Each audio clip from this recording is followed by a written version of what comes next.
Good morning everybody, Calm Biker here. Just on my way into the office, another day in the office. And I keep saying that I shouldn't do all my vlogs starting on this road, but today it is relevant. Today, after around about 2 years of work, they're finally opening what they're calling Minster Way, the new road. Shall we be using new road, Edward? No, Tubbs. We shall not use new road. This is a local place for local people. Yes, they're opening the new road, amazingly. Everybody's very pleased. They've made a right mess of this place. They've actually introduced congestion where there was none. But anyway, that's by the by. So this is it. This is where New Road starts. Does it go to London? That one down there. I'm going to ride down that another time, but I don't think it's open yet. Nope, it's closed. Closed. Going to open later. Anyway, I've got a topic. Not just random waffle today. And it's one that I've touched on before, but I'm going to touch on again. It's public domain music. I've had today, well, it didn't start today. I'll tell you the full story. A few weeks ago, I got a copyright notice through YouTube. Now that's nothing unusual. I'm getting them very, very often. Very, very often. At least once a week, sometimes once a day.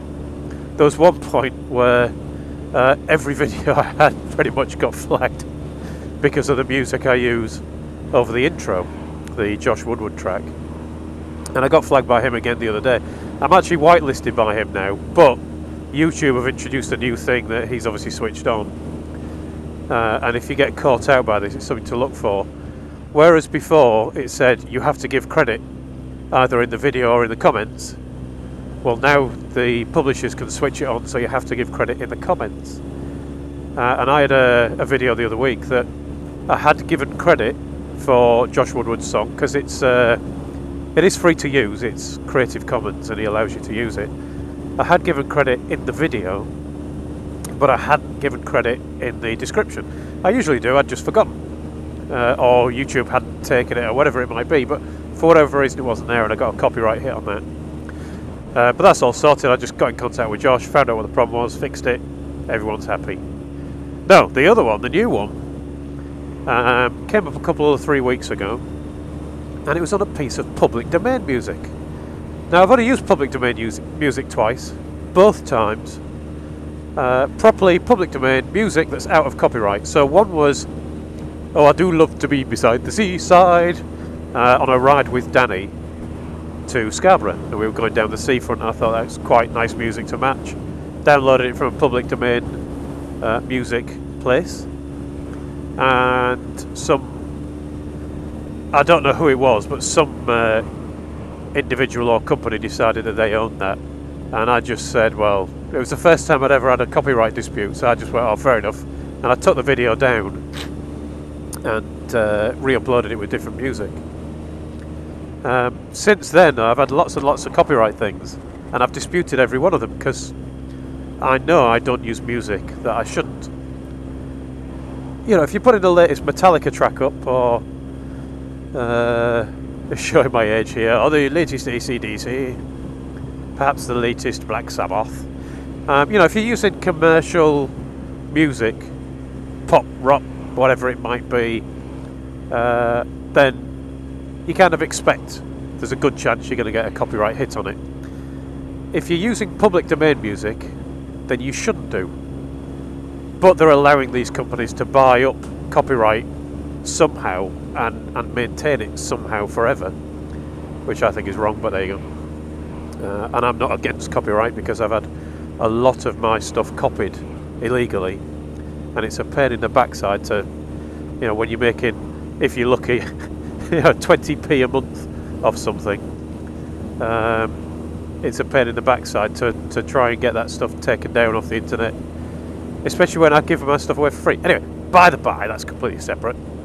So this new track that I used was, you probably won't even remember it because it's on a video that I put up over a year ago. It was just over a year when the copyright hit finally came up. I think it's random clippage 39 or something. And I put in that one a little clip that I sepia'd up and put on kind of film grain effects and things like that. And called it Filtering in 1916. And it was supposed to sound like a silent film type thing with a piano music playing.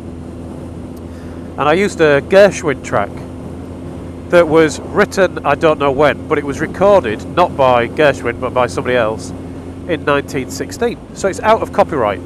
Copyright ends 70 years after the artist's death or the owner's death or something like that. Anyway, it's well out of copyright. And Warner Music Group, obviously they don't have enough money, Warner Music Group, as some people might say, go fund yourself, Warner Music Group, decided that they own this music that was recorded in 1916 that was written by Gershwin, on account of it was written by Gershwin and they own the score. Now it turns out Warner Music Group are the same people who are taking down videos of kids playing the piano as they're learning to play when they get too good, because if they get good enough that they actually sound like the original music, they get flagged, and then they go through the same process I've just gone through, which is to dispute it, saying hang on, this is public domain, or in their case, hang on, this is my child playing this music, what are you talking about? And they wait a few weeks and then they get a message back from Warner, like I did this morning, saying no, we don't agree, we still think we own this public domain music.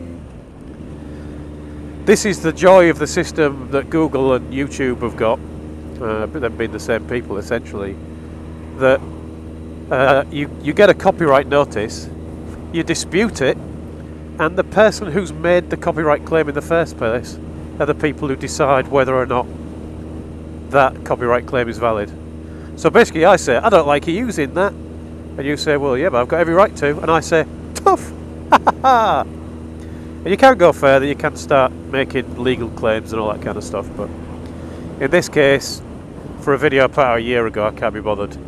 I do know that some people have taken it further with Warner and said, no, I'm disputing this further, and at that point Warner have to do a DCMA claim, or a DMCA, was it Digital Millennium Copyright Act, DMCA, and apparently at that point they usually back down, but I can do without the hassle, to be honest. That was my bit of good fun for the day, was then editing that video up. Luckily you can nowadays get music that's not too bad out of the YouTube audio library, and you can switch it on the video without having to take the video down and re-upload it. So it would look a bit weird me uploading random clippage 39 again when I'm in the 3 digits now. But it tells me something. It tells me that public domain music just isn't worth using. It seems it comes with too much risk. So from now on I'm sticking to my Josh Woodwards and my Chris Zabriskis and all that kind of stuff, where the artist is still alive and has explicitly said, as long as you credit me, you can use this music. Because these big corporations that are trying to own everything nowadays are spoiling it for us little chaps who just want to use a bit of almost 100-year-old music in their videos. So maybe there's a warning in there for you chaps and chapesses. Anyway, enough of that. Off to the office. Thank you for watching, everyone. Ride safe, and I'll talk to you all again soon.